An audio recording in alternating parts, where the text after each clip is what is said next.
ഇന്ന് നമ്മൾ പഠിക്കുന്നത് ന്യൂ എസ് സി ആർ ടിയിലെ സ്റ്റാൻഡേർഡ് 5ലെ 8th ലെസണാണ്.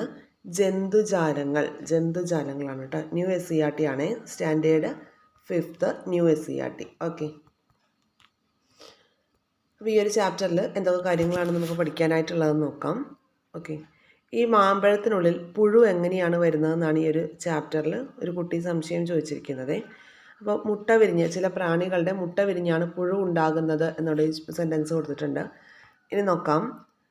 മുട്ട വിരിഞ്ഞ് പുഴുവായി മാറുന്ന ജീവികൾക്ക് കൂടുതൽ ഉദാഹരണങ്ങൾ കണ്ടെത്താനാണ് പറഞ്ഞിരിക്കുന്നത്. ഇവിടെ മുട്ട വിരിഞ്ഞ് കുഴിയാന അല്ലേ, കുഴിയാന മുട്ട വിരിഞ്ഞുണ്ടാകുന്ന കുഴിയാനയ്ക്ക് അതിൻ്റെ മാതൃജീവിയോട് സാദൃശ്യമുണ്ടോ എന്നാണ് ചോദിച്ചിരിക്കുന്നത്. ഇവിടെ കണ്ടോ, മുട്ട വിരിയുന്നു, മുട്ട വിരിഞ്ഞിട്ട് ലാർവയായിരിക്കുന്നു, മുട്ട ലാർവയായിട്ടുണ്ട്. പിന്നെന്താണ്, പ്യൂപ്പ, പിന്നെ വരുന്നത് പ്യൂപ്പ ഘട്ടമാണ്. പിന്നെന്താണ്, ആൻഡ് ലയൺ ലേസ് വിങ്. നമ്മൾ കഴിഞ്ഞ ഓൾഡ് സി ആർ ടിയിലെ ലെസണിൽ പഠിച്ചിട്ടുണ്ടായിരുന്നു. തുമ്പിയുടെ ലാർവയാണ് കുഴിയാന എന്നുള്ളത്. അപ്പോൾ ആ ഒരു തുമ്പിയുടെ എക്സാക്റ്റ് പേരാണ് ഈ പറഞ്ഞിരിക്കുന്നത്. ആൻഡ് ലയൺ ലേസ് വിങ് എന്നുള്ളതാണ്. ആൻഡ് ലയൺ ലേസ് വിങ് എന്നാണ് ആ ഒരു തുമ്പിയുടെ യഥാർത്ഥ പേര്. ഓക്കെ, ഓൾഡ് സി ആർ ടിയിൽ തുമ്പിയുടെ ലാർവയാണ് കുഴിയാന എന്ന് മാത്രമേ പറഞ്ഞിട്ടുണ്ടായിരുന്നുള്ളൂ. ആൻഡ് ലയൺ ലേസ് വിങ് എന്ന ഒരിനം ചിറകുള്ള പ്രാണി, ചിറകുള്ള തുമ്പി പോലുള്ള ഈ പ്രാണിയാണെന്ത്, ആ ഒരു പ്രാണിയുടെ ലാർവയാണെന്ത്, കുഴിയാന. ഓക്കെ, അപ്പോൾ ഈ കുഴിയാനയുടെ കേസ് നമുക്കൊന്ന് വായിച്ച് നോക്കാം. ഇവിടെ തന്നിരിക്കുന്നത് നോക്കാം. ആൻഡ് ലയൺ ലേസ് വിങ് എന്ന ഒരിനം ചിറകുള്ള പ്രാണിയുടെ ലാർവയാണ് കുഴിയാന. പൂഴിമണ്ണിൽ ഫണലിൻ്റെ ആകൃതിയിൽ കുഴിയുണ്ടാക്കി ഉറുമ്പ് പോലെയുള്ള ചെറു പ്രാണികളെ ഭക്ഷിച്ചാണ് ഇവ ജീവിക്കുന്നത്. ഉറുമ്പിനെ പിടിക്കുന്നത് കൊണ്ട് ഇംഗ്ലീഷിൽ ആൻഡ് ലയൺ എന്നാണ് കുഴിയാനകൾക്ക് പേര്. ഈ ലാർവ മൺതരികളും നേർത്ത നൂലും ഉപയോഗിച്ച് ഒരു കൂടുണ്ടാക്കി പ്യൂപ്പയായി മാറുന്നു. പ്യൂപ്പയ്ക്ക് മാറ്റങ്ങൾ സംഭവിച്ചാണ് പ്രാണി ഉണ്ടാകുന്നത്. ഓക്കെ, ഇപ്പോൾ കുഴിയാനയെക്കുറിച്ചാണ് നമ്മൾ വായിച്ചത്. എന്തൊക്കെയാണ്, പ്യൂപ്പയ്ക്ക് മാറ്റങ്ങൾ സംഭവിച്ചാണ് എന്ത് ചെയ്യുന്നത്, ഇവിടെ ഈ ഒരു പ്രാണി ഉണ്ടാകുന്നത്. ഓക്കെ, ഇനി അടുത്ത ഭാഗത്തേക്ക് വരാം. രൂപാന്തരണം. ഇപ്പോൾ ഓൾഡ് സി ആർ ടിയിൽ നമ്മൾ പഠിച്ചതാണ് രൂപാന്തരണത്തെക്കുറിച്ച്. അപ്പോൾ അവിടെ ഡീറ്റെയിൽഡ് ആയിട്ട് നമുക്ക് തന്നിട്ടുണ്ടായിരുന്നില്ല. എന്നാൽ ഈ ഒരു ചാപ്റ്ററിൽ കുറച്ചുകൂടെ ഡീറ്റെയിൽഡ് ആയിട്ട് നമുക്ക് തന്നിട്ടുണ്ട്. നോക്കാം. ചില ജീവികളിൽ അവയുടെ മുട്ട വിരിഞ്ഞുണ്ടാകുന്ന കുഞ്ഞുങ്ങൾക്ക് മാതൃജീവിയുമായി സാദൃശ്യം ഉണ്ടാകില്ല. മുട്ട വിരിഞ്ഞുണ്ടാകുന്ന ലാർവ, ചില ജീവികൾക്ക് അവയുടെ മുട്ട വിരിഞ്ഞുണ്ടാകുന്ന കുഞ്ഞുങ്ങൾക്ക് എന്തുണ്ടാവില്ല, മാതൃജീവിയോട് സാദൃശ്യം ഉണ്ടാകില്ല. മുട്ട വിരിഞ്ഞുണ്ടാകുന്ന ലാർവ വിവിധ വളർച്ചാഘട്ടങ്ങളിലൂടെ കടന്ന് മാതൃജീവിയോട് സാദൃശ്യമുള്ളതായി മാറുകയാണ് ചെയ്യുന്നത്. ഓക്കെ, ഈ മാറ്റത്തെയാണ് രൂപാന്തരണം എന്ന് പറയുന്നത്. രൂപാന്തരണം അല്ലെങ്കിൽ മെറ്റമോർഫോസിസ്. ഓക്കെ, മെറ്റമോർഫോസിസിനെ കുറിച്ചാണ് പറയുന്നത്. ചില ജീവികളിൽ അവയുടെ മുട്ട വിരിഞ്ഞുണ്ടാകുന്ന കുഞ്ഞുങ്ങൾക്ക് മാതൃജീവിയോട് സാദൃശ്യം ഉണ്ടാകില്ല. ഓക്കെ, പിന്നീട് മുട്ട വിരിഞ്ഞ് ലാർവ വിവിധ വളർച്ചാഘട്ടങ്ങളിലൂടെ കടന്ന് മാതൃജീവിയോട് സാദൃശ്യമുള്ളതായി മാറുകയാണ് ചെയ്യുന്നത്. ഓക്കെ അല്ലേ. അപ്പോൾ ഇത്തരത്തിൽ വളർച്ചാഘട്ടങ്ങളിലുള്ള മറ്റ് ജീവികളെ കണ്ടെത്താനുള്ള ആക്ടിവിറ്റി ഒക്കെയാണ് ഇവിടെ തന്നിട്ടുള്ളത്. നമുക്ക് നോക്കാം. ഇനിയും പാറ്റയുടെ കേസാണ്. പാറ്റയുടെ കേസിൽ എന്താണ്, മുട്ട വിരിഞ്ഞിട്ട് നിംഫായിട്ടാണ് മാറുന്നത്. അപ്പോൾ നിംഫ് എന്താണ്, കഴിഞ്ഞ ദിവസം നമ്മൾ പഠിച്ചതായിരുന്നു അല്ലേ. അപ്പോൾ അതിനെക്കുറിച്ച് നമുക്ക് പറയാം. നിംഫ് എന്താണെന്നുള്ളതാണ് ചോദിച്ചിരിക്കുന്നത്. ഇനി നിംഫ് വിവിധ വളർച്ചാഘട്ടങ്ങളിലൂടെ വിവിധ വളർച്ചാഘട്ടങ്ങളിലൂടെ കടന്നു പോയ ശേഷം പൂർണ്ണ വളർച്ചയെത്തിയ ജീവിയായിട്ട് മാറുകയാണ്. ഇതിനിടെ പല തവണ അതിൻ്റെ പുറംചട്ട പൊഴിച്ചു കളയുകയും ചെയ്യുന്നുണ്ട്. ഓക്കെ, അപ്പോൾ ഈ നിംഫ് കഴിഞ്ഞ ദിവസം നമ്മൾ ഓർക്കുന്നുണ്ടോ, നിംഫ് എന്ന് പറയുന്നത് എന്താണ്, അപൂർണ രൂപാന്തരണത്തിലാണ് എന്ത്, നിംഫ് എന്ന് പറയുന്ന വാക്ക് നമ്മൾ യൂസ് ചെയ്യുന്നതെന്നല്ലേ. ഇപ്പോൾ രൂപാന്തരണം 2 ടൈപ്പ് ഉണ്ട്. പൂർണ്ണ രൂപാന്തരണവും ഉണ്ട്, അപൂർണ രൂപാന്തരണവും ഉണ്ട്. പൂർണ്ണ രൂപാന്തരണവും ഉണ്ട്, അതുപോലെ തന്നെ അപൂർണ രൂപാന്തരണവും ഉണ്ട്. ഇവിടെ ഈ നിംഫ് എന്ന് പറയുന്ന ടേം നമ്മൾ പ്രത്യേകം ഒന്ന് നോട്ട് ചെയ്ത് വെച്ചേക്കണം. നിംഫ് എന്ന് പറയുന്നത് എന്താണ്, അപൂർണ രൂപാന്തരണം. പൂർണ്ണ രൂപാന്തരണത്തിൽ നിംഫ് എന്ന് പറയുന്ന സ്റ്റേജ് ഇല്ല. അവിടെ ഏതൊക്കെയാണ് പൂർണ്ണ രൂപാന്തരണത്തിൽ വരുന്നത്, മുട്ട, ലാർവ, പ്യൂപ്പ. ഇവിടെ കണ്ടല്ലോ, മുട്ട, ലാർവ, പ്യൂപ്പ, പിന്നെ വരുന്നത് ആ ഒരു ജീവിയായിട്ട് മാറുന്നു. ഇതെന്താണ്, പൂർണ്ണ രൂപാന്തരണമാണ്. ഇവിടെ എന്തില്ല, ഇവിടെ നിംഫ് എന്ന് പറയുന്നൊരു ഘട്ടമില്ല. പ്യൂപ്പ, ലാർവ, പിന്നെ ആ ഒരു ജീവിയായിട്ട് മാറുന്നു. അങ്ങനെയുള്ള ഘട്ടങ്ങളാണ് പൂർണ്ണ രൂപാന്തരത്തിൽ നടക്കുന്നത്. 4 ഘട്ടങ്ങൾ എന്തൊക്കെയാണെന്ന് ഒന്നുകൂടെ നോക്കാം. മുട്ട, ലാർവ, പ്യൂപ്പ, പിന്നീട് അപൂർണ്ണ വളർച്ചയെത്തുന്ന ജീവി. അങ്ങനെ 4 ഘട്ടങ്ങളാണ് പൂർണ്ണ രൂപാന്തരണത്തിൽ കാണപ്പെടുന്നത്. ഓക്കെ, അപ്പോൾ ചിത്രശലഭം, പിന്നെ അതുപോലെ ഈച്ച, വണ്ട്, ഇതിനൊക്കെ എന്താണ് ഈ തരത്തിലുള്ള പൂർണ്ണ രൂപാന്തരണമാണ് നടക്കുന്നത്. അതുപോലെ തേനീച്ച, ഉറുമ്പ്, ഇവയിലൊക്കെ പൂർണ്ണ രൂപാന്തരണമാണ് നടക്കുന്നത്. പിന്നെ നമ്മൾ കഴിഞ്ഞ ചാപ്റ്ററിൽ പഠിച്ചിട്ടുണ്ടായിരുന്നു തവളയിലും എന്താണ് പൂർണ്ണ രൂപാന്തരണമാണ് നടക്കുന്നതെന്ന്. എന്നാൽ അപൂർണ്ണ രൂപാന്തരണം നടക്കുന്നത് പാറ്റ, പുൽച്ചാടി, ചീവീട്, ഡ്രാഗൺ ഫ്ലൈ, ഇതിലൊക്കെ നടക്കുന്നത് അപൂർണ്ണ രൂപാന്തരണമാണ്. അവിടെ ഏത് ഘട്ടമാണ് ഇല്ലാത്തത്? പ്യൂപ്പ എന്ന അവസ്ഥ ഇല്ല. ഓക്കെ, അപൂർണ്ണ രൂപാന്തരണത്തിൽ പ്യൂപ്പ എന്ന അവസ്ഥ ഇല്ല. അവിടെ എന്താ ഉള്ളത്? നിംഫാണുള്ളത് കേട്ടോ, നിംഫാണുള്ളത്. പിന്നെന്താ ഉള്ളത്? അപൂർണ്ണ രൂപാന്തരണം നടക്കുന്ന ജീവികളിൽ വളർച്ച പൂർത്തിയാക്കുന്നതിനിടയിൽ പുറഞ്ചട്ട പല പ്രാവശ്യം കൊഴിച്ചു കളയുന്ന ഒരു സ്വഭാവമാണ് നമുക്ക് കാണാനായിട്ട് കഴിയുന്നത്. ഓക്കെ, പ്രാണികളുടെ മുട്ട വിരിഞ്ഞുണ്ടാകുന്ന പുഴുക്കൾ ഇലകളും മറ്റു സസ്യഭാഗങ്ങളും ആഹാരമാക്കുന്നു. അതിനാൽ ഇവ പലതും കൃഷിയെ ദോഷകരമായി ബാധിക്കാറുണ്ട്. ഓക്കെ, ഇത്തരം പുഴുക്കളെയും കീടങ്ങളെയും അകറ്റാൻ കർഷകർ പല മാർഗങ്ങളും സ്വീകരിക്കുന്നുണ്ട്. ചെണ്ടുമല്ലി ഉണ്ടാക്കുന്ന രാസവസ്തുക്കൾ ചിലയിനം കീടങ്ങളെ അകറ്റും. അപ്പോൾ അതുപോലെ എന്തൊക്കെയാണ്? അതുപോലെ കീടങ്ങൾക്ക് കാർഷിക വിളകൾക്ക് ദോഷം ചെയ്യുന്ന കീടങ്ങൾ ഏതൊക്കെയാണ്? തണ്ട് തുരപ്പൻ പുഴു, കൊമ്പൻ ചെല്ലി, പഴയീച്ച, ഇതൊക്കെ എന്താണ്? കാർഷിക വിളകൾക്ക് ദോഷം ചെയ്യുന്ന കീടങ്ങളാണെന്നുള്ളത് അറിഞ്ഞിരിക്കുക. പിന്നെ അടുത്തൊരു ചോദ്യം ഇവിടെ ചോദിച്ചിട്ടുണ്ട്. കുറച്ച് സുഗന്ധ വ്യഞ്ജനങ്ങളാണ് ചിത്രത്തിൽ തന്നിരിക്കുന്നത്. ധാന്യങ്ങൾ സൂക്ഷിച്ചു വെക്കുമ്പോൾ അല്പം സുഗന്ധ വ്യഞ്ജനങ്ങളും ഇടാറുണ്ട്. അപ്പോൾ എന്തുകൊണ്ടാണ് ഇവയെ സുഗന്ധ വ്യഞ്ജനം എന്ന് പറയുന്നത്? കീടങ്ങളിൽ നിന്ന് രക്ഷ നേടുന്നതിന് വേണ്ടി ഈ ചെടി ഉൽപ്പാദിപ്പിക്കുന്ന രാസവസ്തുക്കളാണ് ഇവയെ സുഗന്ധ വ്യഞ്ജനങ്ങളാക്കി മാറ്റുന്നത്. അപ്പോൾ ഈ കറുവപ്പട്ട, ഗ്രാമ്പൂ, കുരുമുളക്, ഏലം, ഇവയിലൊക്കെ എന്തുണ്ട്? രാസവസ്തുക്കളുണ്ട്. ഓക്കെ, യുജനോൾ എന്ന രാസവസ്തുവാണ് ഗ്രാമ്പൂവിലുള്ളത്. അപ്പോൾ അതുപോലെ കറുവപ്പട്ടയിൽ സിനമാൾഡിഫൈഡ് എന്ന് പറഞ്ഞിട്ടുള്ള രാസവസ്തു ഉണ്ട്. അപ്പോൾ ഇങ്ങനെയുള്ള ഈ രാസവസ്തുക്കളൊക്കെ ഇവയെ സുഗന്ധമുള്ളതാക്കി മാറ്റുകയും അതുകൊണ്ട് തന്നെ കീടങ്ങളിൽ നിന്ന് രക്ഷ നേടാനായിട്ട് അവർക്ക് സാധിക്കുകയും ചെയ്യുന്നുണ്ട്. അപ്പോൾ ഈ സ്മെല്ല് നമ്മൾ സൂക്ഷിച്ചു വെക്കുന്ന ധാന്യങ്ങളിലും കൂടി ഇട്ട് വെച്ചിട്ടുണ്ടെങ്കിൽ അവിടെ സ്മെല്ലടിച്ചിട്ട് എന്തെയില്ല, ഈ കീടങ്ങളൊന്നും വരില്ല എന്നുള്ളതാണ്. ഇനി പുഴുക്കൾ ഉപദ്രവകാരികൾ മാത്രമാണോ? അപ്പോൾ ഈ പുഴുക്കളെ കൊണ്ടുള്ള പ്രയോജനങ്ങൾ എന്തൊക്കെയാണെന്നാണ്. ചത്ത ജീവികളെയും ഭക്ഷണാവശിഷ്ടങ്ങളും തിന്ന് ഞങ്ങൾ പരിസരം വൃത്തിയാക്കുന്നു എന്നാണ് പറയുന്നത്. പിന്നെ ഞങ്ങളിൽ നിന്നുണ്ടാകുന്ന പ്രാണികൾ പല പൂക്കളിലും പരാഗണം നടത്തുന്നു.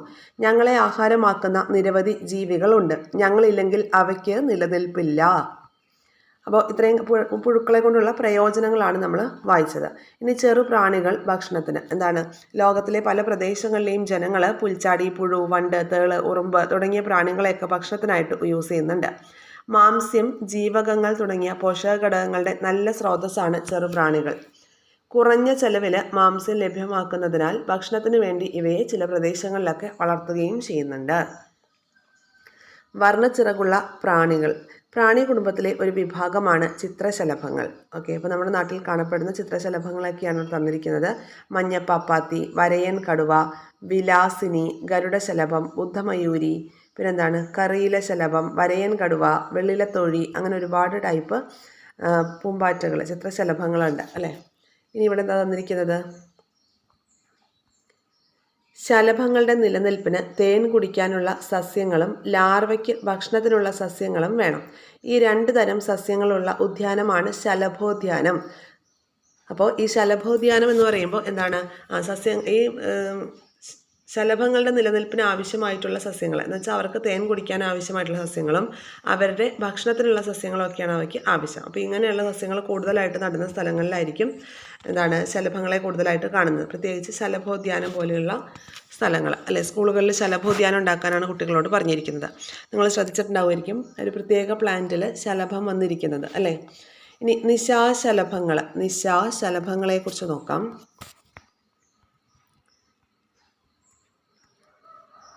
രാത്രിയിൽ കാണപ്പെടുന്ന ശലഭങ്ങളാണ് നിശാശലഭങ്ങൾ.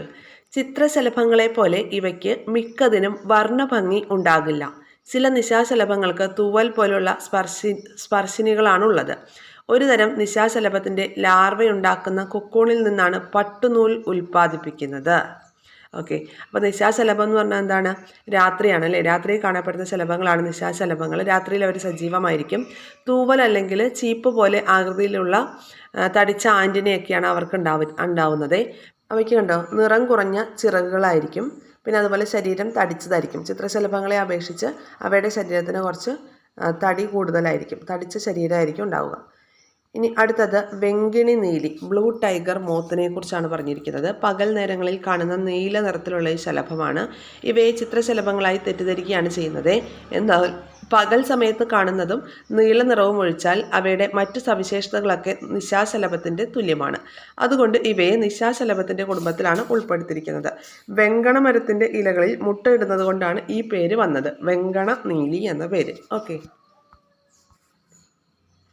ചെറുജീവികളുടെ ലോകം നോക്കാം. ഇൻസെക്ട്സിനെ കുറിച്ചാണ് പറയുന്നത്. ഓക്കെ, അപ്പോൾ ഇവയുടെ ധർമ്മങ്ങൾ എന്തൊക്കെയാണ്? പല ധർമ്മങ്ങൾ.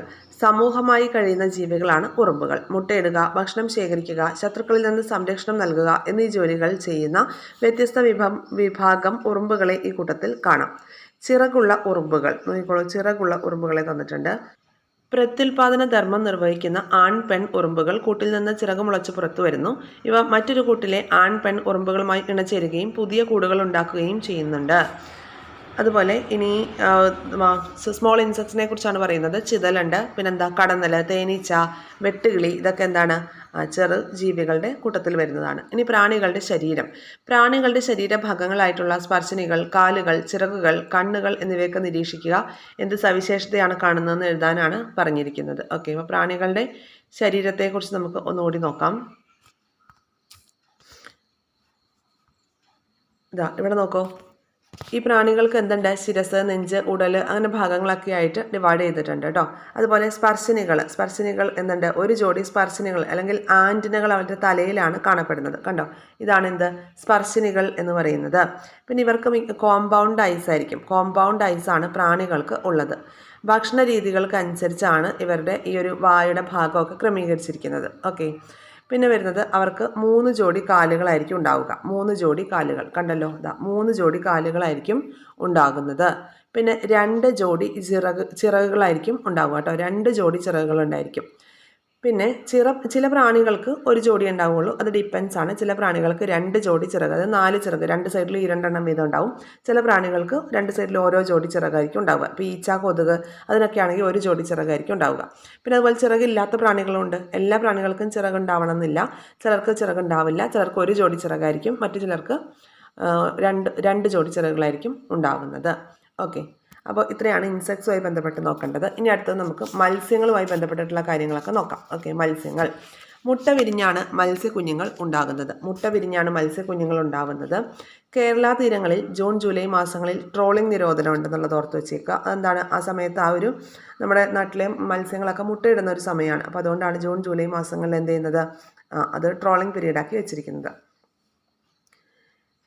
ഇനി ചില മത്സ്യങ്ങൾ അവയുടെ ശരീരത്തിനുള്ളിൽ നിന്ന് തന്നെ മുട്ട വിരിയിക്കുന്നുണ്ട്. അപ്പോൾ അത്തരം മത്സ്യങ്ങൾ ഏതൊക്കെയാണ്? സ്രാവ്, കടൽ കുതിരയുടെ കാര്യം കഴിഞ്ഞ ദിവസം പഠിച്ചിട്ടുണ്ടായിരുന്നു. അതുപോലെ ഗപ്പി, ഇതൊക്കെ എന്താണ്?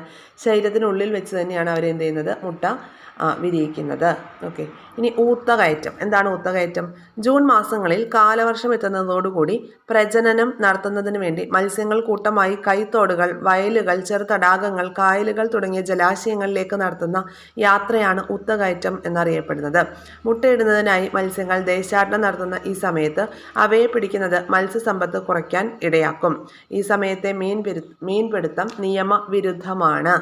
ഓക്കെ, അതൊക്കെ നമുക്ക് അറിയുന്ന കാര്യങ്ങളാണ്. ചെറിയ ക്ലാസ്സിലായതുകൊണ്ട് ആ കുട്ടികൾക്ക് വേണ്ടിയിട്ടുള്ള ക്ലാസ് ആണല്ലോ. ഓക്കെ, ഇനി ഉഭയജീവികൾ എന്ന് പറയുമ്പോൾ എന്താണ് നോക്കാം നമുക്ക്. ഉഭയജീവികളെക്കുറിച്ചാണ്. ജലത്തിലും കരയിലും ജീവിക്കുന്ന നട്ടലുള്ള ജീവികളാണ് ഉഭയജീവികൾ അല്ലെങ്കിൽ ആംഫീബിയൻസ് എന്ന് പറയുന്നത്. ഓക്കെ, അപ്പോൾ ജലത്തിൽ ജീവിക്കുന്നതിന് ആവശ്യമായിട്ടുള്ള അനുകൂലനങ്ങളും അവർക്കുണ്ടായിരിക്കും. അതുപോലെ തന്നെ കരയിൽ ജീവിക്കാൻ ആവശ്യമായിട്ടുള്ള അനുകൂലനങ്ങളും അഡാപ്റ്റേഷൻസും ഉണ്ടായിരിക്കും. അപ്പോൾ ഇവിടെ നമുക്ക് ഫ്രോഗിൻ്റെ ഒരു ലൈഫ് സൈക്കിളാണ് തന്നിരിക്കുന്നത്. മുട്ട വിരിഞ്ഞ് എന്ത് ചെയ്യുന്നു? വാൽമാക്രി ആവുന്നു. വാൽമാക്രി പിന്നീട് തവളയായിട്ട് മാറുകയാണ് ചെയ്യുന്നത് അല്ലേ. അപ്പോൾ ഇതെന്താണ്? ഈ ഒരു തവളയുടെ ലൈഫ് സൈക്കിളാണ്. ഈ ലൈഫ് സൈക്കിളിൽ ലാർവ വിരിഞ്ഞിട്ട് എന്താ ചെയ്യുന്നത്? ഈ ലാർവ ഘട്ടം എന്ന് പറയുന്നത് എന്താണ്? ഇവിടെ ഈ ഒരു വാൽമാക്രിയാണ് പിന്നീട് തവളയാവുന്നത്. ഒരു 3-4 മാസം കൊണ്ടാണ് ഒരു തവള പൂർണ്ണമായ ഒരു തവളയായിട്ട് മാറുന്നത് അല്ലേ. പിന്നെ ഉഭയജീവികളുടെ ലൈഫ് സൈക്കിളുമായി ബന്ധപ്പെട്ട കാര്യങ്ങളാണ്. ഈ ജീവിത ചക്രത്തിൻ്റെ ആദ്യഘട്ടം അവർ പൂർത്തിയാക്കുന്നത് എവിടെ വെച്ചിട്ടാണ്? ജലത്തിൽ വെച്ചിട്ടാണ്. ഉഭയജീവികളുടെ പൊതു സവിശേഷതയായിട്ട് നമുക്ക് പറയാവുന്നതാണ്. എന്താ ചെയ്യുന്നത്? അവരുടെ ജീവിതചക്രത്തിൻ്റെ ആദ്യഘട്ടം പൂർണ്ണമായിട്ടും എവിടെ തന്നെയാണ്? ജലത്തിലാണ്. വാൽമാക്രി എവിടെയാണ് കാണുന്നത്? നമ്മൾ വെള്ളത്തിലല്ലേ. ഇനി അടുത്തത്, വളർച്ചയെത്തിയ ഞങ്ങൾ കരയിലും വെള്ളത്തിലുമായിട്ട് ജീവിക്കുന്നു. അപ്പോൾ കരയിൽ ജീവിക്കാനും വെള്ളത്തിൽ ജീവിക്കാനും വേണ്ടുന്ന അഡാപ്റ്റേഷൻസ് അവരുടെ ബോഡിയിൽ ഉണ്ട്. ഞങ്ങളെ ഉഭയജീവികൾ എന്നാണ് വിളിക്കുന്നത്. ഞങ്ങൾ നട്ടലുള്ളവയാണ്. അപ്പോൾ എന്താണ്? ജലത്തിലും കരയിലും ജീവിക്കുന്ന നട്ടലുള്ള ജീവികളാണ് ഉഭയജീവികൾ. തവള, ആമ, മുതല ഇതൊക്കെ എന്താണ്? ആംഫീബിയൻസ് അല്ലെങ്കിൽ ഉഭയജീവികളാണ്. അവരുടെ ജീവിതചക്രത്തിൻ്റെ ആദ്യഘട്ടം പൂർണ്ണമായിട്ടും ജലത്തിൽ തന്നെയാണ്. വളർച്ച എത്തുമ്പോൾ കരയിലും വെള്ളത്തിലുമായിട്ട് ജീവിക്കാനായിട്ട് അവർക്ക് സാധിക്കുന്നു. അതിനുള്ള അഡാപ്റ്റേഷൻസ് അവരുടെ ബോഡിയിൽ ഉണ്ടാകുന്നു. നട്ടലുള്ള ജീവികളാണ് ഉഭയജീവികൾ എന്ന് പറയുന്നത്. ഓക്കെ, ക്ലിയർ ആണല്ലോ ഇത്രയും കാര്യങ്ങൾ. ഇനി അടുത്തത് സിസിലിയനുകളെ കുറിച്ചാണ്. സിസിലിയൻ നോക്കാം. കേരളത്തിൽ കണ്ടുവരുന്ന മറ്റൊരു ഉഭയജീവി വിഭാഗമാണ് സിസിലിയനുകൾ എന്ന് പറയുന്നത്. ഓക്കെ, ഇതിൻ്റെ പ്രത്യേകത എന്താണ്? ഇവയ്ക്ക് എന്തില്ല? കാലില്ല കേട്ടോ. പ്രാദേശികമായിട്ട് ഇവയെ കുരുടികൾ എന്നും അറിയപ്പെടുന്നു. കണ്ണുകൾ സുതാര്യമായ ത്വക്കുകൊണ്ട് മൂടിയിരിക്കും. പലപ്പോഴും ഇവയെ പാമ്പുകളായി തെറ്റിദ്ധരിക്കാറുണ്ട്. ഓക്കെ, അപ്പോൾ കുരുടി എന്നല്ലെങ്കിൽ സിസിലിയൻ എന്ന് പറയുന്നത് എന്താണ്? ആക്ച്വലി പാമ്പല്ല, അതെന്താണ്? ഒരു ഉഭയജീവിയാണ് എന്നാണ് പറയുന്നത്. കാലുകളില്ലാത്ത ഉഭയജീവിയാണ് ഈ സിസിലിയനുകൾ എന്ന് പറയുന്നത്. പ്രാദേശികമായിട്ട് കുരുടികൾ എന്നറിയപ്പെടുന്നു. അപ്പോൾ കണ്ണുകൾ സുതാര്യമായ ത്വക്ക് കൊണ്ട് മൂടിയിരിക്കും. പിന്നെ എന്ത് ചെയ്യും? കണ്ണുകൾക്ക് നാസാദ്വാരത്തിനും ഇടയിൽ കാണപ്പെടുന്ന ടെൻറ്റിക്കിളാണ് എന്ത് ചെയ്യുന്നത്? രാസവസ്തുക്കളെ തിരിച്ചറിയാൻ ഈ സിസിലിയനുകളെ സഹായിക്കുന്നത്. അപ്പോൾ ഈർപ്പമുള്ള ഇടങ്ങളിൽ മണ്ണിനടിയിലൊക്കെയാണ് ഇവ ജീവിക്കുന്നത്. അപ്പോൾ ഇവയുടെ ശരീരത്തിൽ നമുക്ക് ഈ മണ്ണിരകളെ പോലെയുള്ള വളയങ്ങളൊക്കെ കാണാനായിട്ട് സാധിക്കും. ഇത് മാംസബുക്കുകളാണ് കേട്ടോ. ഇവ മാംസബുക്കുകളാണ്. സിസിലിയനുകളെ പല സമയത്ത് നമ്മൾ പാമ്പുകളായി തെറ്റിദ്ധരിക്കാറുണ്ട് എന്നുള്ളതാണ് കൊടുത്തിരിക്കുന്നത്. ഇനി അടുത്തത് ഉരകങ്ങളെ കുറിച്ചാണ്. ഉരകങ്ങളെ കുറിച്ച് പറയുന്ന ഫസ്റ്റ് പോയിന്റ് എന്താണ്? ഞങ്ങളെല്ലാം മുട്ടയിട്ട് കുഞ്ഞുങ്ങളെ വിരിയിക്കുന്നവരാണ്. ഓക്കെ, മുട്ടയിട്ട് കുഞ്ഞുങ്ങളെ വിരിയിക്കുന്നവരാണ് ആര്? ഉരകങ്ങൾ എന്ന് പറയുന്നത്. ഓക്കെ, മുട്ടയിട്ട് സന്താന ഉൽപാദനം നടത്തുന്ന ജീവികളാണ് ഉരകങ്ങൾ. അവരെവിടെയാണ് മുട്ടയിടുക? കരയിലാണ് മുട്ടയിടുക. പിന്നെ വരുന്നത് ശ്വാസകോശം ഉപയോഗിച്ചായിരിക്കും അവർ ശ്വസിക്കുന്നത്. ശ്വാസകോശം ഉപയോഗിച്ചാണ് ശ്വസിക്കുന്നത്. പിന്നെ ഇവയുടെ ചർമ്മം എന്ന് പറഞ്ഞാൽ എന്താണ്? കട്ടിയുള്ള ചർമ്മമായിരിക്കും. പിന്നെ പുറംതൊലി ശൽക്കങ്ങളായി മാറിക്കൊണ്ടിരിക്കും. നട്ടലുള്ളവയാണ് കേട്ടോ. നട്ടലുള്ളവയാണ് ഉരകങ്ങൾ എന്ന് പറയുന്നത്. ഓക്കെ, അപ്പോൾ പല്ലി, പാമ്പ്, ഓന്ത് ഇതൊക്കെ എന്താണ്? ഉരകങ്ങളാണ്. ഇനി പാമ്പുകളുമായി ബന്ധപ്പെട്ടുള്ള കാര്യങ്ങൾ നമുക്ക് കുറച്ച് പാമ്പുകളുടെ പേരെന്താണ്? അണലി, മലമ്പാമ്പ്, ചേര, നീർക്കോലി ഇതൊക്കെ എന്താണ്? പാമ്പുകളാണ്. പിന്നെ കേരളത്തിൽ സാധാരണയായിട്ട് കാണപ്പെടുന്ന വിഷമുള്ള പാമ്പുകൾ എന്ന് പറയുമ്പോൾ വിഷമുള്ള പാമ്പുകൾ ഏതൊക്കെയാണ്? മൂർഖനൊക്കെ വിഷമുള്ളതാണ് അല്ലേ. ചേരയ്ക്ക് വിഷമില്ലാത്ത പാമ്പാണ്. ഓക്കെ, വിഷമില്ലാത്തവയാണ് നീർക്കോലി, ചേര, പിന്നെന്താണ് ഈ മലമ്പാമ്പിനൊന്നും എന്തില്ല? വിഷമില്ല. എന്നാൽ വിഷമുള്ള പാമ്പുകളാണ് ഏത്? മൂർഖനൊക്കെ വിഷമുള്ളതാണ്. വികസിപ്പിക്കാവുന്ന പത്തിയും അതിൻ്റെ പിൻഭാഗത്ത് പരസ്പര ബന്ധിതമായ 2 വളയങ്ങളും കഴുത്തിന് താഴെ കുറുകെ വീതിയുള്ള 2 വളയങ്ങളും ഒക്കെയാണ് മൂർഖൻ്റെ സ്പെഷ്യാലിറ്റി. രാജവെമ്പാല എന്ന് പറയുമ്പോൾ എന്താണ്? പത്തിയിൽ തെളിഞ്ഞു കാണുന്ന ഇതുപോലെ ഒരു ഇൻവേർട്ടഡ് വി പോലെ ഒരു അടയാളം ഉണ്ടായിരിക്കും. പിന്നെ 5 മീറ്റർ വരെ നീളം, ശരീരത്തിൻ്റെ മുൻഭാഗത്ത് വളയങ്ങൾ, വാലിന് നല്ല കറുപ്പും ഉണ്ടായിരിക്കും. ശംഖുവരയൻ ശരീരത്തിന് കുറുകെ തെളിഞ്ഞ വെള്ളവരകളാണ്, കറുത്തിരണ്ട നിറമായിരിക്കും. അണലിയെ എങ്ങനെയാണ് കാണുന്നത്? ത്രികോണാകൃതിയിലുള്ള വലിയ തലയായിരിക്കും. ശരീരത്തിൽ ചങ്ങല പോലെയുള്ള പുള്ളികളൊക്കെ ഉണ്ടായിരിക്കും. ഇനി കടൽ പാമ്പ് വാൽ പരന്നതും തുഴയുടെ ആകൃതിയിലുമായിരിക്കും. പുറത്ത് വൃത്താകൃതിയിലുള്ള ഇരുണ്ട വളയങ്ങളൊക്കെ കാണപ്പെടുന്നുണ്ട്. കൂടുതൽ പാമ്പുകളും വിഷമില്ലാത്തവയാണ്. കേരളത്തിൽ കാണുന്നവയിൽ ആകെ 5 ഇനം പാമ്പുകൾക്ക് മാത്രമാണ് വിഷമുള്ളത് എന്നാണ് പറഞ്ഞിരിക്കുന്നത്. ഇനി പാമ്പ് കടി ഏറ്റാൽ എന്ത് ചെയ്യണം? കടിയേറ്റ ഭാഗത്ത് മുറിവുണ്ടാക്കുകയോ വിഷം വലിച്ചെടുക്കാൻ ശ്രമിക്കുകയോ ചെയ്യരുത്. കടിയേറ്റ ആളെ പരിഭ്രമിപ്പിക്കരുത്. സമാധാനിപ്പിച്ച് ശാന്തത പാലിക്കാൻ സഹായിക്കണം. ഉടനെ ആശുപത്രിയിൽ എത്തിക്കണം. ഓക്കെ, അപ്പോൾ മുറിവേറ്റ ഭാഗം നമ്മൾ എന്ത് ചെയ്തേക്കണം? വൃത്തിയാക്കിയിട്ട് മുറിവിന് തൊട്ട് മുകളിലായിട്ട് മുറുകെ കെട്ടുകയാണ് ചെയ്യേണ്ടത്. കടിയേറ്റ ഭാഗത്ത് മുറിവുണ്ടാക്കിയിട്ട് വിഷം കളയാം എന്നൊന്നും നമ്മൾ അങ്ങനെയൊന്നും വിചാരിക്കരുത്, ശ്രമിക്കരുത്. ഓക്കെ, ഇനി അടുത്തത് തൂവൽ കുപ്പായക്കാർ പക്ഷികളെ കുറിച്ചാണ് പറയുന്നത്. നോക്കാം. പക്ഷികളെക്കുറിച്ച് പറയുന്നത് എന്താണ്? തൂവലിൻ്റെ പ്രത്യേകത, അവരുണ്ടാക്കുന്ന കൂടിൻ്റെ കാര്യങ്ങളും. അപ്പോൾ ഇവയ്ക്ക് എന്താണ്, പക്ഷികളുടെ കാര്യം പറയുമ്പോൾ ഇവയ്ക്ക് എന്താ ഉള്ളത്? തൂവലുണ്ട്, ചിറകുണ്ട്, മുട്ടയിടുന്ന ജീവികളാണ് അല്ലേ. പിന്നെന്താണ്, ഇവയ്ക്ക് കാലുകളിൽ ശൽക്കങ്ങളുള്ളത്. കാലുകളിൽ ശൽക്കങ്ങൾ ഉണ്ടായിരിക്കും, പറക്കാൻ കഴിയും. പിന്നെ വരുന്നത് കൂടുണ്ടാക്കിയാണ് അവ ജീവിക്കുന്നത്. ഭക്ഷണ രീതിക്ക് അനുസരിച്ചുള്ള കൊക്കുകളൊക്കെയാണ് അവർക്ക് ഉണ്ടാവുന്നത്. ഓക്കെ, അപ്പോൾ അതൊക്കെയാണ് പക്ഷികളെക്കുറിച്ച്. ഇനി സസ്തനികൾ എന്ന് പറഞ്ഞാൽ എന്താണ്? ഇവയ്ക്ക് പൊതുവായിട്ട് സവിശേഷത എന്ന് പറയുമ്പോൾ ഇവർക്ക് എന്തുണ്ട്? കുഞ്ഞുങ്ങളെ പ്രസവിച്ച് പാലൂട്ടി വളർത്തുന്ന ജീവികളാണ് സസ്തനികൾ. കുഞ്ഞുങ്ങളെ പ്രസവിച്ച് പാലൂട്ടി വളർത്തുന്ന ജീവികളാണ് സസ്തനികൾ. ഇവർക്ക് ചെവിക്കൂടെയുണ്ട്. പിന്നെന്താണ്? പ്രസവിച്ച് പാലൂട്ടി വളർത്തുന്നത്. അപ്പോൾ മാമറി ഗ്ലാൻസ് ഒക്കെ ഉണ്ടായിരിക്കും, മാമറി ഗ്ലാൻസ് അല്ലെ സസ്തന ഗ്രന്ഥി. പിന്നെ വിയർപ്പ് ഗ്രന്ഥികളുണ്ടായിരിക്കും. 4 അറകളുള്ള ഹൃദയമായിരിക്കും ഉണ്ടാവുക. പിന്നെ ഇവർ പ്രസവിച്ച് പാലൂട്ടി വളർത്തുകയാണ് ചെയ്യുക അല്ലേ. അപ്പോൾ തിമിംഗലം, ഡോൾഫിൻ, വവ്വാല്, മൃഗങ്ങൾ, മനുഷ്യർ ഇതൊക്കെ എന്താണ്? സസ്തനികളാണ്. ഇത് കൊടുത്തിരിക്കുന്നുണ്ടല്ലോ. പിന്നെ നമ്മൾ കഴിഞ്ഞ ഓൾഡ് SCERT പഠിച്ചിട്ടുണ്ടായിരുന്നു, മുട്ടയിടുന്ന സസ്തനികൾക്ക് ഉദാഹരണം പഠിച്ചിട്ടുണ്ടായിരുന്നു അല്ലേ. പ്ലാറ്റിപ്പസ്, എക്കിഡ്ന എന്നിവ മുട്ടയിടുന്ന സസ്തനികൾക്ക് ഉദാഹരണമായിട്ട് നമ്മൾ പഠിച്ചതാണ്. ഓക്കെ, പിന്നെ മൃഗങ്ങളിൽ നിന്ന് മനുഷ്യരിലേക്ക് രോഗങ്ങൾ പകരാറുണ്ട്. ഏതൊക്കെയാണ്? പേവിഷബാധ, പന്നിപ്പനി, പക്ഷിപ്പനി, ആന്ത്രാക്സ്, കുരങ്ങുപനി, ഇതൊക്കെ എന്താണ്? മൃഗങ്ങളിൽ നിന്ന് പകരുന്ന രോഗങ്ങളാണ്. ഓക്കെ, ഇനി വംശനാശ ഭീഷണി നേരിടുന്ന ജീവികളെ കുറിച്ചൊക്കെയാണ് പറയുന്നത്. അന്യം നിൽക്കുന്ന ജീവികൾ നോക്കാം. ഭൂമിയിൽ മുൻപുണ്ടായിരുന്ന പല ജീവികളും പല കാരണത്താൽ ഇല്ലാതായിട്ടുണ്ട്. അതിൽ അതിശൈത്യം, വരൾച്ച, ഉൽക്കാപതനം, രോഗവ്യാപനം, അഗ്നിപർവ്വത സ്ഫോടനം തുടങ്ങിയ കാര്യങ്ങൾ മനുഷ്യന്റെ നിയന്ത്രണത്തിലുള്ളവയല്ല. എന്നാൽ ജീവികളുടെ വംശനാശത്തിന്റെ പ്രധാന കാരണങ്ങളിലൊന്നായ ആവാസ വ്യവസ്ഥയുടെ നാശത്തിൽ മനുഷ്യനും പങ്കുണ്ട്. മനുഷ്യന്റെ ഏതെല്ലാം പ്രവർത്തനങ്ങളാണ് ജീവിയുടെ ആവാസ വ്യവസ്ഥ ഇല്ലാതാക്കുന്നത് എന്നൊക്കെയാണ് ചോദിച്ചിരിക്കുന്നത്. എന്താണ്? മരങ്ങൾ വെട്ടി നശിപ്പിക്കുന്നത് അല്ലേ. പിന്നെന്താണ്? മണ്ണെടുക്കുന്നത്, അങ്ങനെയുള്ള ഒരുപാട് കാര്യങ്ങൾ. അപ്പോൾ മനുഷ്യന്റെ ഏതെല്ലാം പ്രവർത്തനങ്ങളാണ് ജീവികളുടെ ആവാസ വ്യവസ്ഥ ഇല്ലാതാക്കുന്നതെന്നാണ് ചോദ്യം. ഇനി ആവാസ വ്യവസ്ഥയുടെ പുനഃസ്ഥാപനം നമ്മുടെ ഉത്തരവാദിത്തമാണ്. അതിനുവേണ്ടി നമുക്ക് ചെയ്യാൻ പറ്റുന്ന കാര്യങ്ങളൊക്കെ ചെയ്യണം. വംശനാശ ഭീഷണി നേരിടുന്ന ജീവികൾ ഏതൊക്കെയാണെന്ന് ഒരു എക്സാമ്പിൾ തന്നിട്ടുണ്ട്. കടുവ, ചിലന്തി, മണവാട്ടി തവള, ഈനാമ്പേച്ചി ഇതൊക്കെ വംശനാശ ഭീഷണി നേരിടുന്ന ജീവികളാണ്. ഓക്കെ, ഇനി ഈ വംശനാശ ഭീഷണി നേരിടുന്ന കടലാമകളെ സംരക്ഷിക്കുന്നതിന് വേണ്ടി വനം വകുപ്പിന്റെ കീഴിൽ പ്രവർത്തിക്കുന്ന കടലാമ സംരക്ഷണ കേന്ദ്രം ഏതാണ് എന്ന് നമ്മൾ പഠിച്ചിട്ടുണ്ടായിരുന്നു. കടലാമ സംരക്ഷണ തീരം ഏതാണ്? മലപ്പുറം വള്ളിക്കുന്നിലുള്ള മുതിയം കടൽ തീരം. കഴിഞ്ഞ SCERT നമ്മൾ പഠിച്ച കാര്യമാണ് അല്ലേ.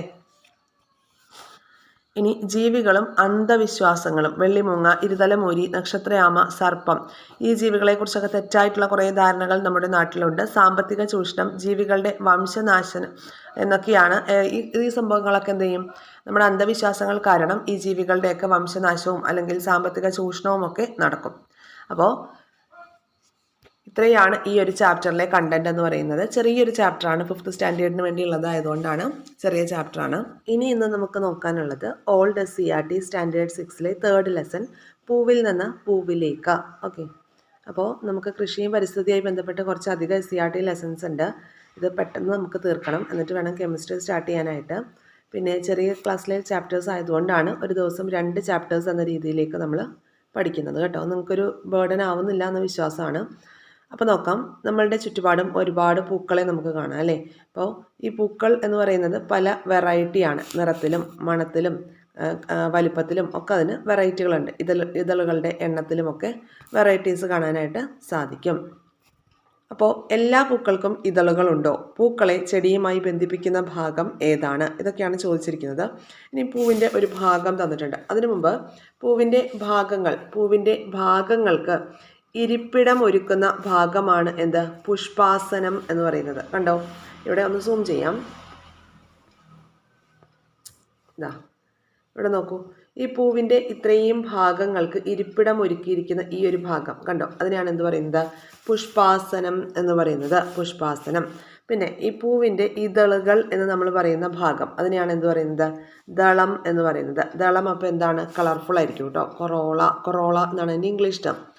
പിന്നെ വരുന്നത് കേസരപുടം. കേസരപുടം എന്താണ്?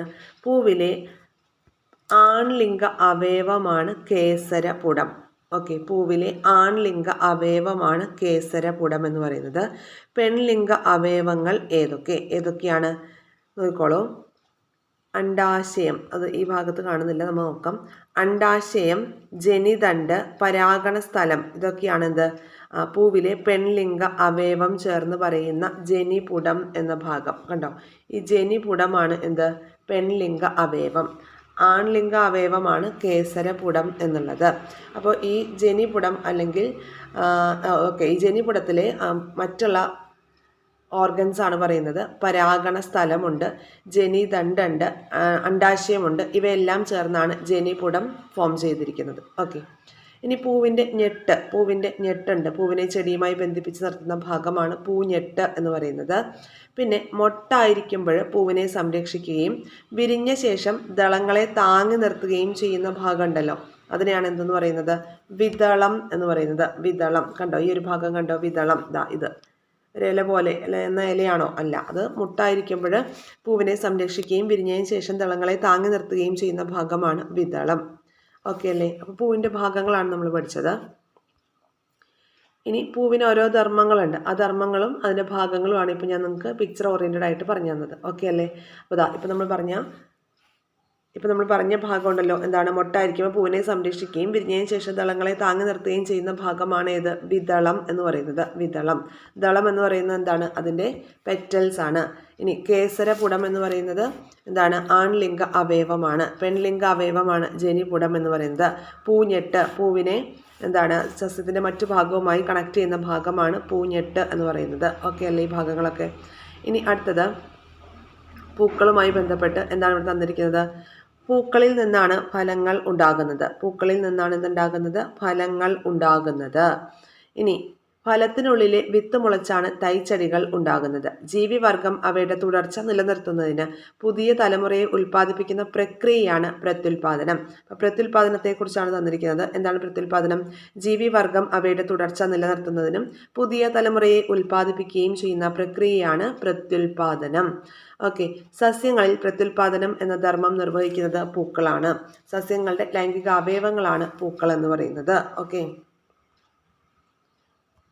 ഇനി പൂക്കളിൽ എങ്ങനെയാണ് പ്രത്യുൽപാദനം എന്ന പ്രക്രിയ നടക്കുന്നത്? ഓക്കെ, നോക്കാം. പൂവിലെ പൂമ്പൊടി പലപ്പോഴും നമ്മുടെ കയ്യിലൊക്കെ പറ്റി പിടിക്കാറുണ്ട് അല്ലേ? പൂമ്പൊടിയുടെ ചിത്രമാണ് നമുക്ക് തന്നിരിക്കുന്നത്. അപ്പോൾ സസ്യങ്ങളുടെ ലൈംഗിക അവയവമാണ് പൂക്കൾ നമ്മൾ പറഞ്ഞു. പരാഗരേണുക്കളെയാണ് എന്തെന്ന് പറയുന്നത്? പൂക്കൾ എന്ന് അറിയപ്പെടുന്നത്. ഓക്കെ, ഇനി ഇവിടെ നോക്കാം. ഇവിടെ എന്താ ചെയ്യുന്നത്? ഓക്കെ, സസ്യങ്ങളുടെ ലൈംഗിക അവയവമായിട്ടുള്ള പൂക്കൾ. അപ്പോൾ പരാഗരേണുക്കൾ പൂമ്പൊടി എന്നറിയപ്പെടുന്നു. പിന്നെ ഈ പുംബീജം കാണപ്പെടുന്നത് എവിടെയാണ്? പുംബീജം കാണപ്പെടുന്നത് എവിടെയാണ്? പുംബീജം കാണപ്പെടുന്നത് കേസരപുടത്തിലെ പരാഗിയിലുള്ള പരാഗരേണുവിലാണ് പുംബീജം കാണപ്പെടുന്നത്. പൂക്കളുടെ കേസിൽ എന്താണ്? കേസരപുടത്തിലെ പരാഗിയിലുള്ള പരാഗരേണുക്കളിലാണ് എന്ത് ചെയ്യുന്നത്? ഈ ഒരു പുംബീജം കാണപ്പെടുന്ന ഭാഗമാണ് നമ്മൾ പറഞ്ഞത്. ഇനി അണ്ഡം കാണപ്പെടുന്നത് എവിടെയാണ്? അണ്ഡം കാണപ്പെടുന്നത് അണ്ഡാശയത്തിലെ ഓവ്യൂളിന് അകത്താണ് അണ്ഡം കാണപ്പെടുന്നത്. അണ്ഡാശയത്തിലെ ഓവ്യൂളിനകത്താണ് അണ്ഡം കാണപ്പെടുന്നത്. അപ്പോൾ ഇവിടെ കണ്ടോ, ജനിപുടവും കേസരപുടവും നമുക്ക് കറക്റ്റായിട്ട് ഇമേജ് തന്നിട്ടുണ്ട്. ഓക്കെ, അപ്പോൾ ജനിപുടത്തിൽ കണ്ടോ പരാഗണ സ്ഥലം, ജനിതണ്ട്, അണ്ഡാശയം, ഓവ്യൂൾ, ഈ ഭാഗത്തിനെല്ലാം കൂടി ചേർത്താണ് നമ്മൾ ജനിപുടം എന്ന് പറയുന്നത്. ഇനി ജനിപുടം അപ്പോൾ എന്താണ്? ഈ പെൺപൂക്കളിലെ അവയവമാണ് ജനിപുടം എന്ന് പറയുന്നത്. അതുപോലെ എന്താണ്? ആൺലിംഗ അവയവമാണ് എന്ത്? കേസരപുടം. പെൺലിംഗ അവയവമാണ് ജനിപുടം. ജനിപുടത്തിൽ പരാഗണ സ്ഥലമുണ്ട്, ജനിതണ്ടുണ്ട്, അണ്ഡാശയമുണ്ട്. ഓക്കെ, ഇനി പൂവിൻ്റെ ഉള്ളിൽ ഉണ്ടോ? പൂവിൻ്റെ ഉള്ളിൽ ചില പൂക്കളിൽ എന്തുണ്ടായിരിക്കും? കേസരപുടവും ജനിപുടവും ഉണ്ടായിരിക്കും. ചില പൂക്കളിൽ കേസരപുടം മാത്രമേ ഉണ്ടാവുള്ളൂ, ചില പൂക്കളിൽ ജനിപുടം മാത്രമേ ഉണ്ടാവുള്ളൂ അല്ലേ? അപ്പോൾ ഇനി പൂക്കളുടെ ക്ലാസിഫിക്കേഷൻസ് ആണ്. ഒരേ പൂവിൽ തന്നെ കേസരപുടവും ജനിപുടവും കാണുന്നുണ്ടെങ്കിൽ അത് ദ്വിലിംഗ പുഷ്പം അല്ലെങ്കിൽ ബൈസെക്ഷൽ ഫ്ലവർ ആണ്. ഒരേ പൂവിൽ തന്നെ കേസരപുടവും ജനിപുടവും കാണുന്ന പുഷ്പങ്ങളാണ് ദ്വിലിംഗ പുഷ്പം എന്നറിയപ്പെടുന്നത്. അരളി, ശംഖുപുഷ്പം, ഇതൊക്കെ എന്തിന് എക്സാമ്പിളാണ്? നമുക്കിവിടെ കാണാം. ഇത് കണ്ടോ, ശംഖുപുഷ്പത്തിൽ അതുപോലെ തന്നെ അരളിയിൽ ഒക്കെ എന്ത് കാണുന്നുണ്ട്? കേസരപുടവും ജനിപുടവും കാണുന്നുണ്ട്. ഇനി കേസരപുടവും ജനിപുടവും വെവ്വേറെ പൂക്കളിൽ കാണപ്പെടുന്നതാണ് ഏകലിംഗ പുഷ്പം അല്ലെങ്കിൽ യൂണിസെക്ഷൽ ഫ്ലവേഴ്സ്. ഓക്കെ, യൂണിസെക്ഷൽ ഫ്ലവേഴ്സിന് എക്സാമ്പിളോട് നമ്മൾ എന്തൊക്കെയാണ് കണ്ടത്? പാവൽ കണ്ടു. പാവൽ, വെള്ളരി, മത്തൻ, പടവലം, കുമ്പളം, ഇതെല്ലാം എന്താണ്? യൂണിസെക്ഷൽ ഫ്ലവേഴ്സാണ്. അപ്പോൾ ജനിപുടം മാത്രമുള്ള പൂക്കളാണ് പെൺപൂക്കൾ, കേസരപുടം മാത്രമുള്ള പൂക്കളാണ് ആൺപൂക്കൾ. ഓക്കെ അല്ലേ? അതൊക്കെ നമുക്ക് ഈ ചിത്രത്തിൽ നിന്ന് മനസ്സിലാവുന്ന കാര്യങ്ങളാണ്. ഓക്കെ, ആൺപൂവും പെൺപൂവും. കേസരപുടം മാത്രമുള്ള പൂക്കൾ ആൺപൂക്കളും ജനിപുടം മാത്രമുള്ള പൂക്കൾ പെൺപൂക്കളുമാണ്.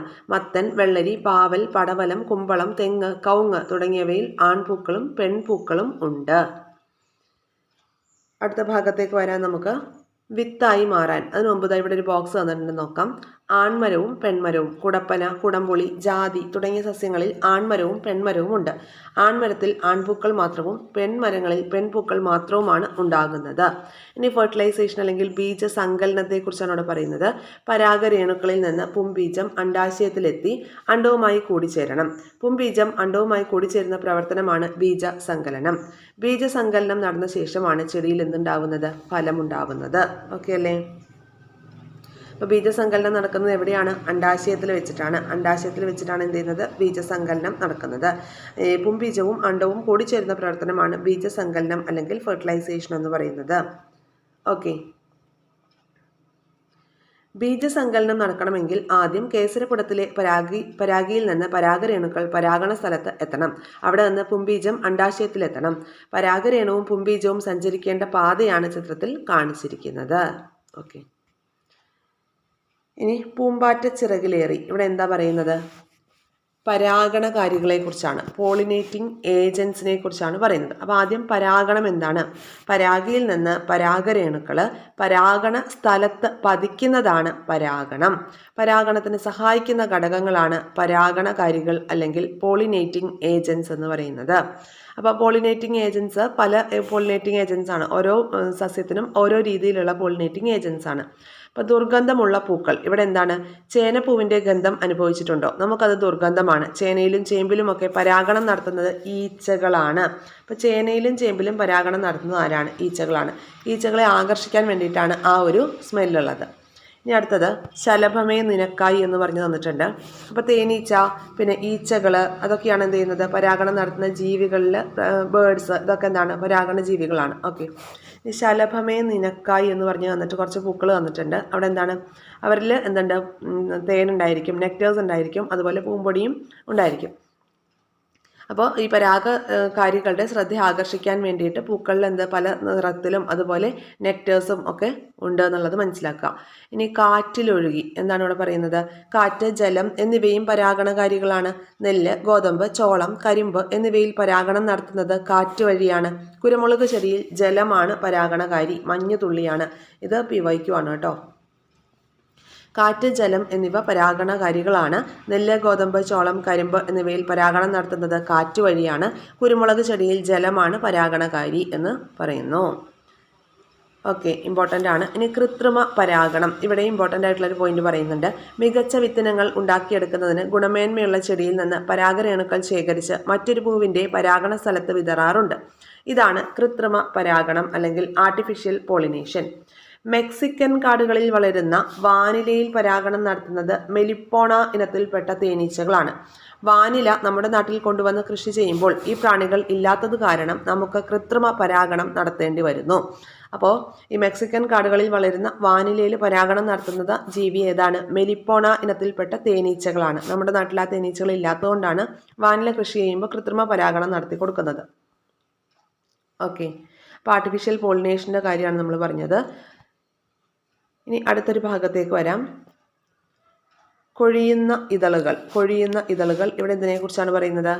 പരാഗണത്തിന് ശേഷം പുംബീജം അണ്ഡാശയത്തിലെത്തി അണ്ഡവുമായി ചേരുകയും ഫലമുണ്ടാവുകയും ചെയ്യുന്നുണ്ട്. ഓക്കെ, ഈ ഘട്ടത്തിൽ ഇതളുകളും കേസരപുടവും ഉണങ്ങി കൊഴിഞ്ഞു പോകുന്നത് നിങ്ങൾ ശ്രദ്ധിച്ചിട്ടുണ്ടോ?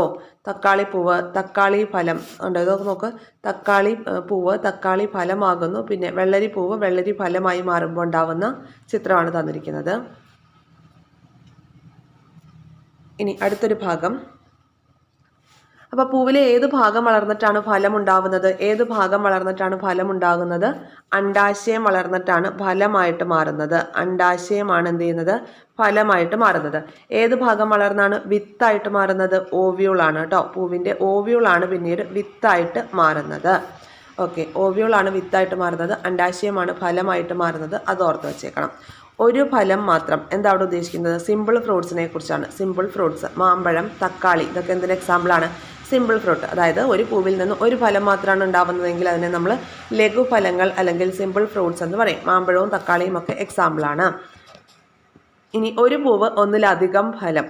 നോക്കിയേ, ഒരു പൂവിൽ നിന്ന് ഒന്നിലധികം ഫലം ഉണ്ടാകുന്നു എങ്കിൽ അത്തരം ഫലങ്ങളെ പുഞ്ചഫലം അല്ലെങ്കിൽ അഗ്രിഗേറ്റ് ഫ്രൂട്ട് എന്നാണ് പറയുന്നത്. സീതപ്പഴം, ബ്ലാക്ക് ബെറി, അരണമരക്കായ എന്നിവ പുഞ്ചഫലങ്ങളാണ്. ഓക്കെ, അപ്പം ഒരു പൂവിൽ നിന്ന് ഒന്നിലധികം ഫലം ഉണ്ടാവുന്നുണ്ടെങ്കിൽ അതിനെ നമ്മൾ പുഞ്ചഫലം അല്ലെങ്കിൽ അഗ്രിഗേറ്റ് ഫ്രൂട്ട് എന്ന് പറയും. സീതപ്പഴം, ബ്ലാക്ക് ബെറി, അരണമരക്കായ ഇതൊക്കെ അതിന് എക്സാമ്പിളാണ്.